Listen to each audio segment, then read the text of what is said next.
Reggie Aloysius Miller joining us now. Hi, Reg. How are you? Theodore. You got the whole week off? I mean, I'm jobless. You got anything for me?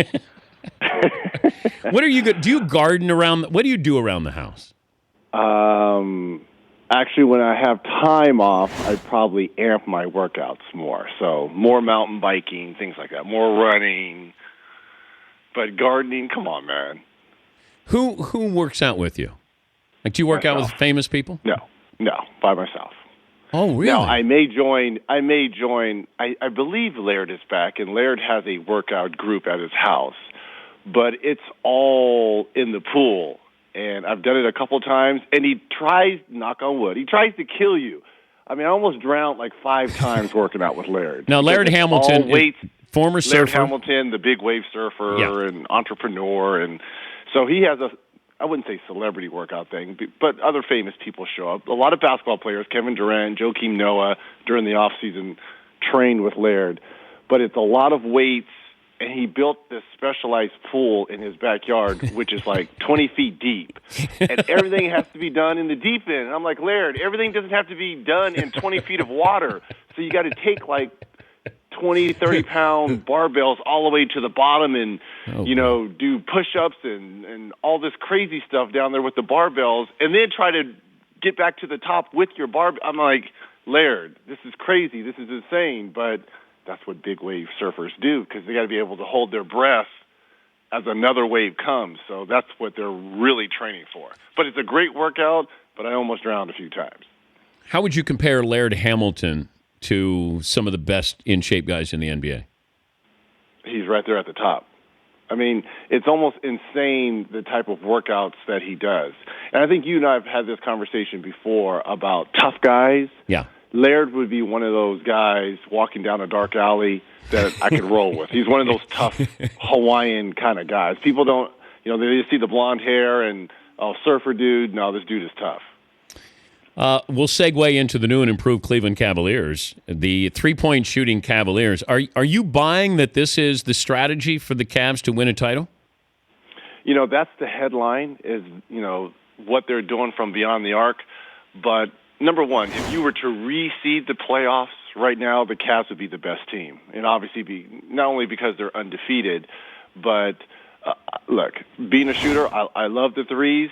But to me, what has made the Cavs great has been their fourth quarter defense. Defensively, Tyronn Lue and the Cavs have gone to a different level. They found ways to take teams out of their comfort zone. So to me, I know the headline is the three-point shooting, and rightfully so. It's flashy, it's cute, and it's something that they've done all year. That's been the headline. But to me, their fourth quarter defense has been spectacular. Yeah, but we're seeing them shoot a lot of threes, though, Reg. I mean, it's one thing to play defense, but they're shooting threes start to finish here. Having a chance to do the first 2 games and then watching the last 2 games, and I was, especially last night or yesterday afternoon when I was watching Game 4, LeBron James would have made me a lot of money. I mean, it's ridiculous how wide open Love, Fry, Shumpert, J.R. Smith. I mean, it's like stupid. They have almost like 2 seconds after they catch the basketball to gather their feet, to think about some tea, to read a book, and to take a three. He would have made me a lot of money. Seriously, he would have made me a lot of money.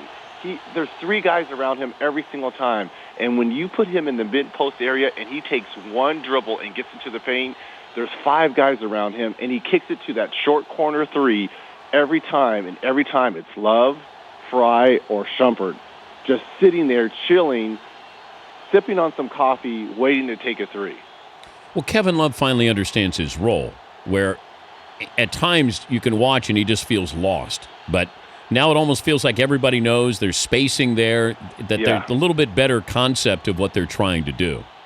I'm not saying that the roles were defined with Blatt, but certainly under Coach Lue, he has made everyone and held everyone accountable. It's like when he took over right before the All-Star break, he had individual meetings with each and every player and said, this is what I want, this is what I expect, and I want you to go out and to deliver it. And it looked like he had that conversation with Love, because this is the best basketball that Kevin Love has probably played in the Cavs uniform. Obviously, he was injured last year during this playoff run, but if he can continue to play like this and make threes, and I know he's not the greatest defender, but he's working at it, that's what makes this Cleveland Cavaliers team, to me, the number one seed team now that we're reseeding in the playoffs.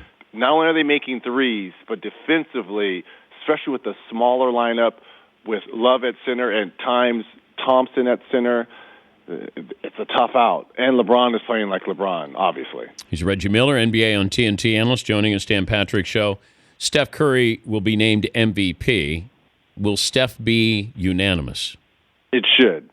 But, again, there's going to be some Yahoo reporter in Oklahoma or New Orleans or one of these other markets that obviously voted for someone else. Should it be? Yes. Will it be? No. It's going to be, what was the guy from CNN that didn't vote for Allen Iverson? Fred Hickman? There's going to be a Fred Hickman out there. There really is. I mean, if you look at the numbers, it's a no-brainer that Steph should win this hands down with the biggest margin. But again, someone will have a Hickman moment. But we've never had a unanimous MVP. So why would now be the time when we would pick a unanimous MVP and it'd be Steph Curry?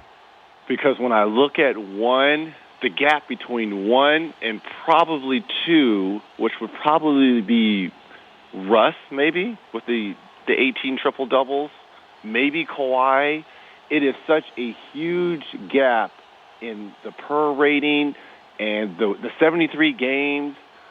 I mean, you got to factor in everything. He's joined the 50, 40, 90 club. Yeah.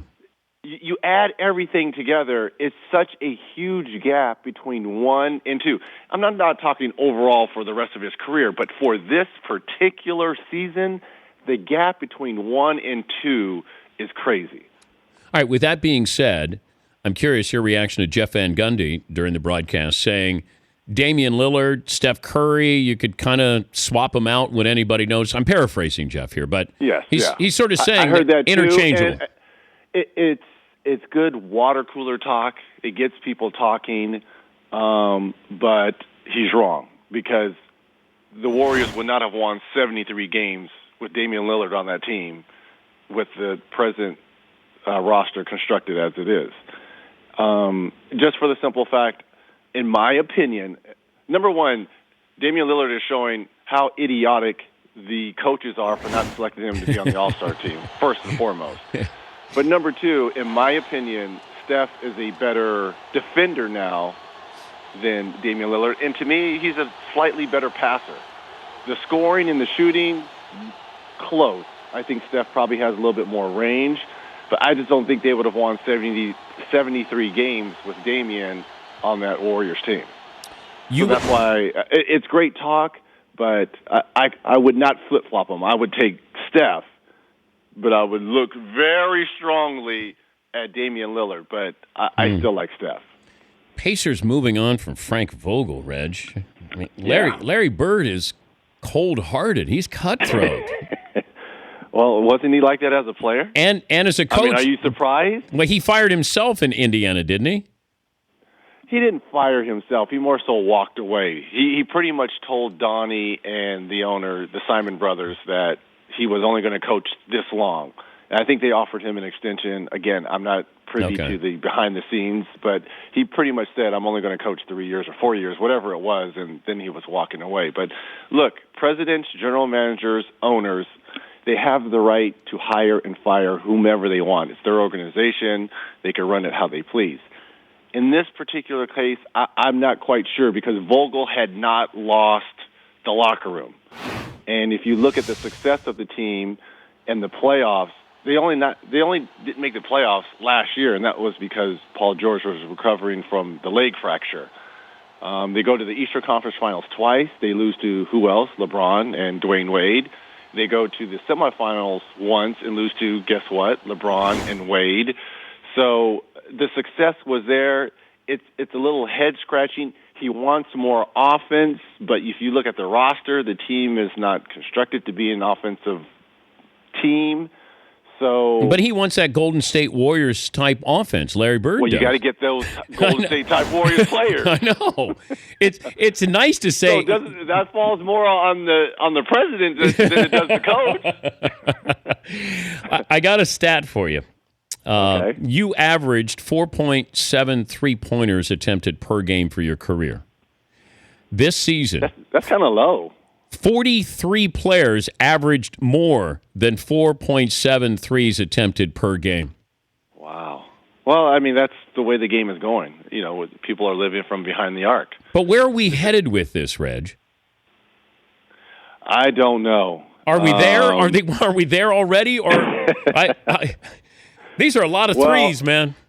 It is, but the reason why there's a lot of threes is there's no hand checking and there's no arm bar, and they want freedom of movement. So if you're going to allow the offensive player to run wherever they want, and the last time I checked, threes are more than twos, that's where we're headed.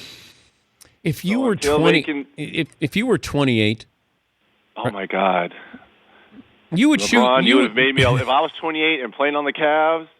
LeBron, oh boy. But you would attempt close to 10 threes a game, I'm going to guess, right? Yes, I would. In today's game, I would absolutely shoot 10 to 15 threes. And I could run anywhere I want, and you can't touch me? You can't hold me? Oh, my God. I would laugh. And on top of that, if I did drive, you can't take me out the air. You can't, hard foul me. The enforcer is gone. The tough guy, the send a message, you can't do that anymore because they're going to the videotape and you can get suspended and you're going to cost your team. So I'm not worried about, swallowing my tongue driving in there with the bad boys. I don't got to worry about that. Man, please. When Barkley was talking about taking out one of that if I'm a Hawk, I'd take out one of the Cavs when they were shooting all those threes. And then I saw Charles Oakley respond to Barkley saying, "You talk tough there, sitting on that TNT set." And I had to tell some people, they're like, Charles Oakley. I said, "Oh, no, you don't want to mess with Charles Oakley." No. Hey, I love both of my Charles. And both of my Charles, we go way back to the 80s. And I love them both. But for my man CB, just leave that one alone, Charles Barkley. Leave that one. When I talk about there's guys that you want to walk down a dark alley with, Charles Oakley is the dark alley. He's not one of the guys you want to walk down the alley with. He is the dark alley. So I would tell Charles, go after Shaq before you go after Charles Oakley, right? Hey, CB, I love you. I love you like a brother, but leave that old man alone. There's one of those guys where you shake your head and said, that's one of those guys yes, okay, I got you. You leave that guy alone. By the way, is this Tim Duncan's farewell tour? He just hadn't announced it? It's starting to kind of look like it, right? 12 minutes last night, scoreless. I know he was in foul trouble, but it just doesn't look good, Reg. It hasn't been very effective for them. But again, it's these kind of moments, and I think it's going to be a game or two where we're going to see the flashback of Tim Duncan. Can't do it on an everyday basis, on an every game basis, but there's going to be a game or two as these playoffs continue that we'll see the greatest power forward have one of those flashback moments. I will see you in a week, perhaps. I hope so. It depends on if one of these West Coast series goes 7 games, then you will be out here and I can be in studio with you. If not, finally I get to go back to work. Thanks, Turner, for having me off a week. Come on now.